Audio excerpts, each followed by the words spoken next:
Hello and welcome. I'm your host, Will. To me, my X-Men fans, they say diamonds are a girl's best friend. But what happens when a lady is a gem herself? In today's video, we're gonna go over the dazzling powers and abilities of the White Queen herself, Emma Frost. Let's get to it. Emma Frost, a mutant from the X-Men franchise portrayed by January Jones in X-Men First Class, is much more complicated than a dangerous, beautiful femme fatale mutant who can turn herself into an organic diamond. Born to a rich family in Boston, she eventually went her own way and built an empire with Frost International. She gradually rose through the ranks and secured a leadership position in the Hellfire Club, and she even ran the Massachusetts Academy, which was a preparatory school that secretly housed and trained young mutants. A former foe of the X-Men who later became a member, Emma Frost is difficult to place neatly into the category of someone who is completely good or evil. Like most interesting characters, she's a character with gray shades who has undeniably led an extremely tragic life. In this video, we are mainly focused on her crystalline anatomy. So without wasting any more time, let's jump right in. Diamond? Would have been nice to know you could do this. Why does turning into Diamond make her powerless? Well, Emma Frost as a telepath is extremely powerful. No joke. Through her telepathic powers, she can create psychic shields that can make her immune to mental intrusion. She can create illusions that cause people to experience events that are not even happening in the real world. She can quickly absorb energy by mental transference. Her powers are like a double-edged sword. On one hand, she can cause mental pain and even temporarily induce paralysis with the help of her telepathic powers. But on the other hand, she can heal trauma as well by erasing a person's memories and stimulating or deadening the pain and pleasure centers of the brain. She is considered an Omega-class telepath, and her telepathic powers are regarded as almost similar to Charles Xavier's. However, whenever she turns into her diamond form, her strengths change completely, and she loses all access to telepathic powers. Whenever she transforms into her organic diamond form, losing access to her telepathic powers, she also becomes immune to telepaths. When she got a secondary mutation after Genosha's destruction, it resulted in complete transmutation of her organic tissues into a diamond-like substance. After turning into her diamond form, she becomes extremely resistant to damage, cold, and heat. And not just that, while she is in this form, her body does not produce any fatigue toxins or tire. In this form, what makes her even more powerful is that she doesn't feel pain or any other emotion. She doesn't feel the need to sleep, eat, or drink while in her diamond form.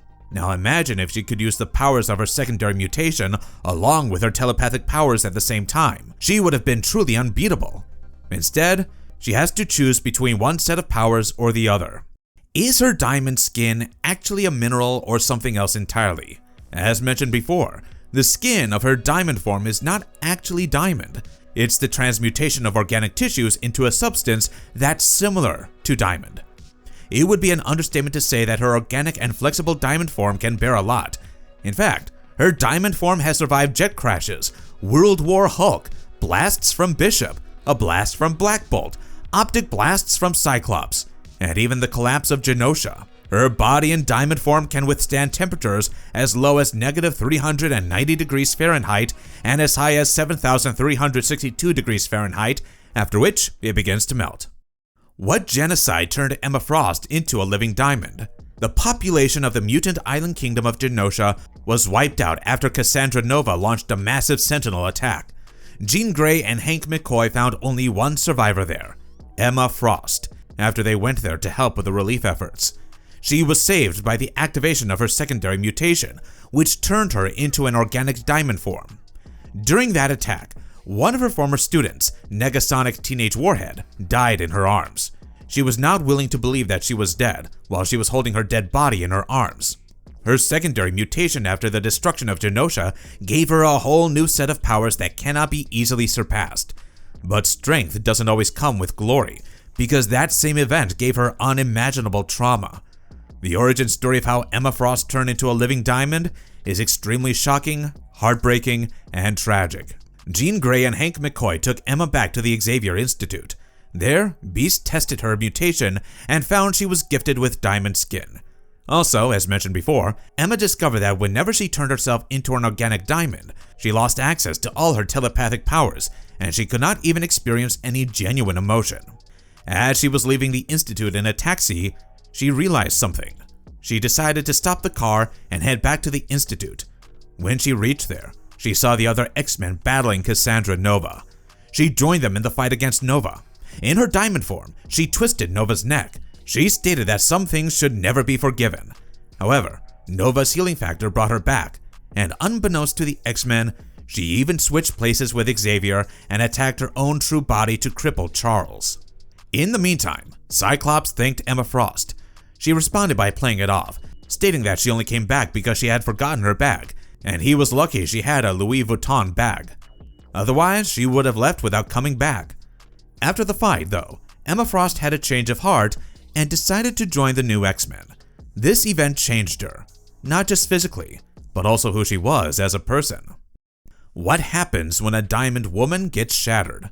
After her missions in Europe with Soraya Kadir, Jean Grey came back on a flight to Westchester.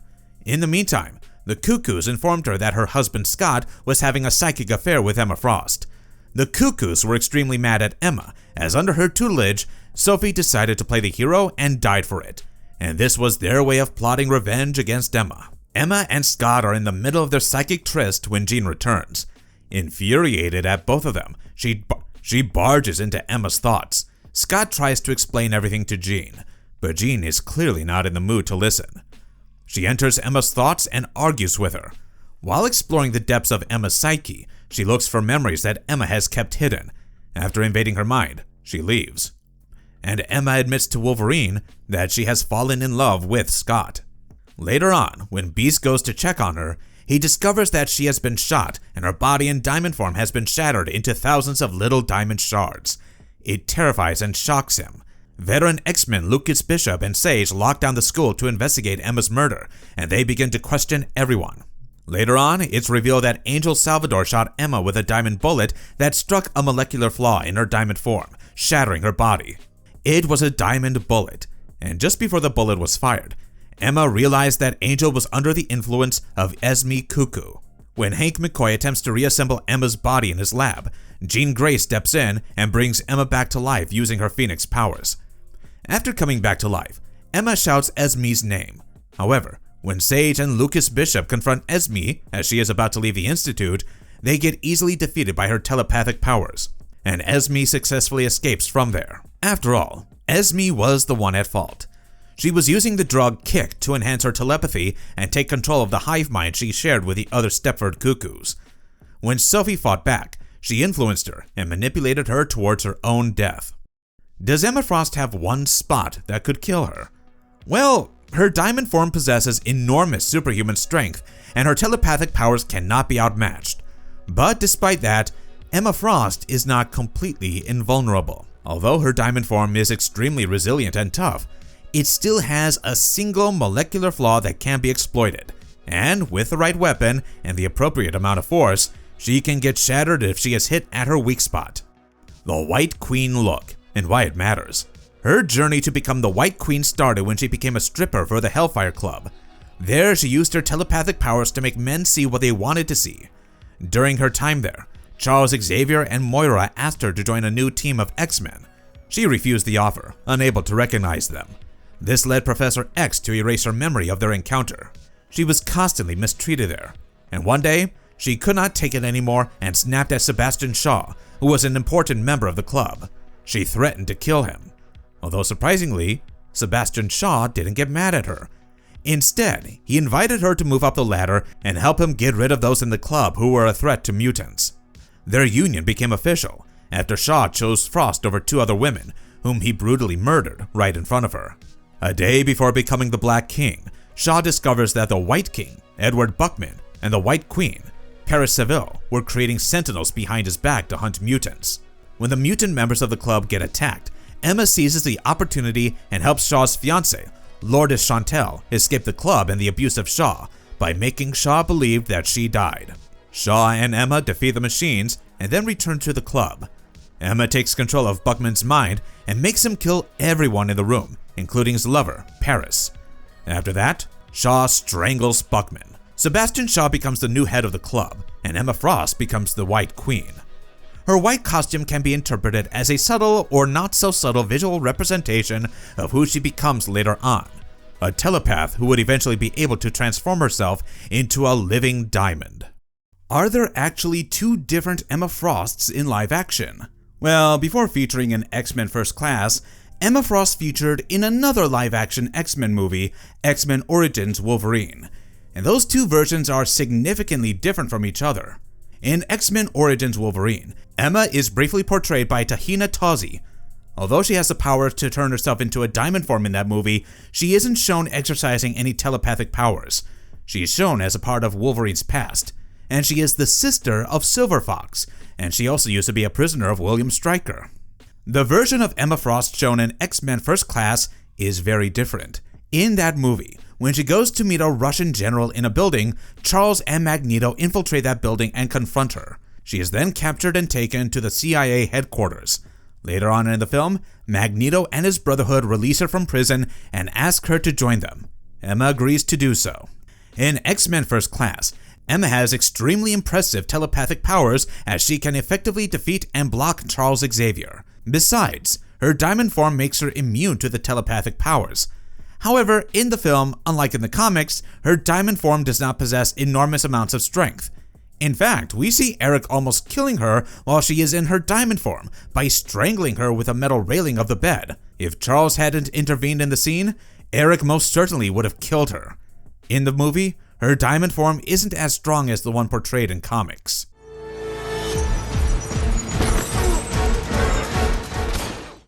Can she really read minds and turn to diamond at the same time?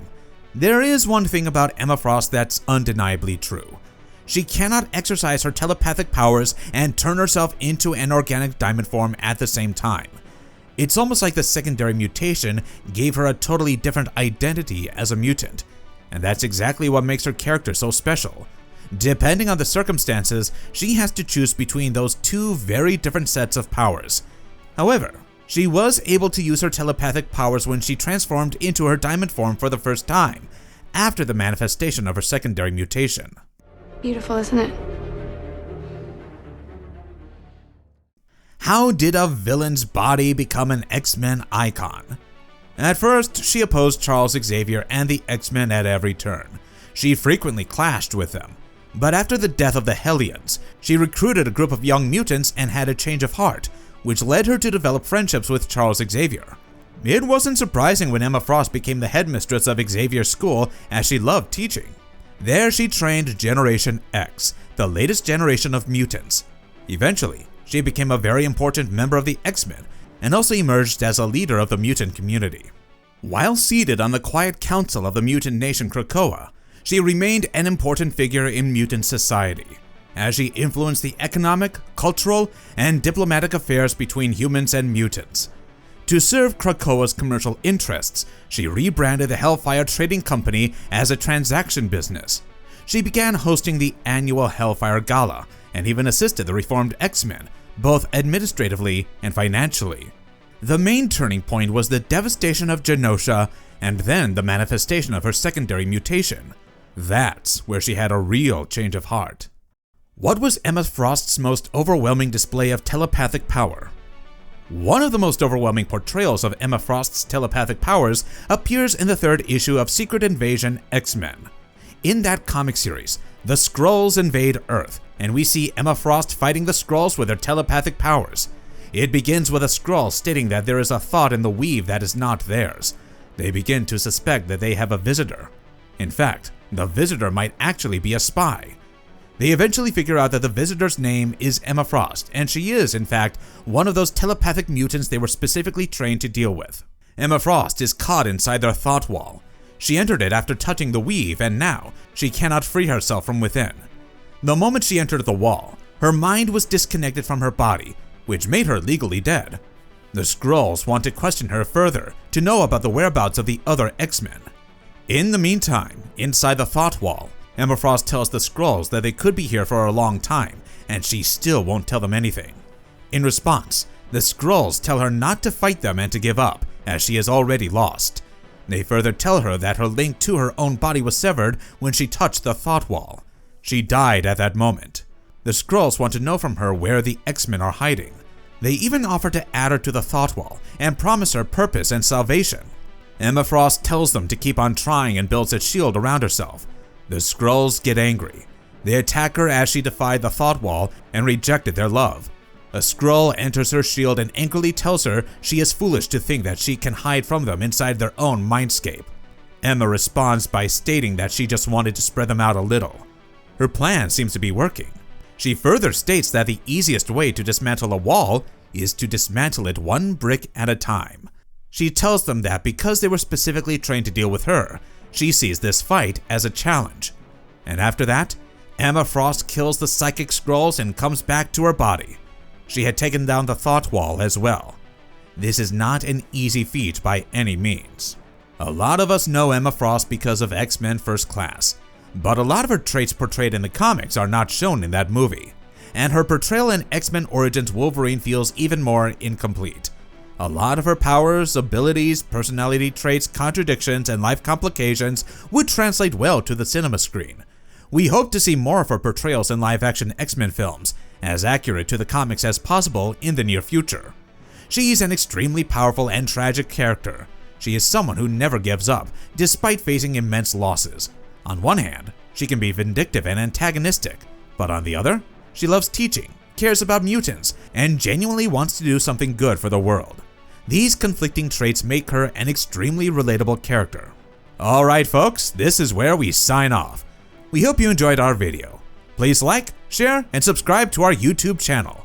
Take care and stay tuned. We'll be back soon with our next video.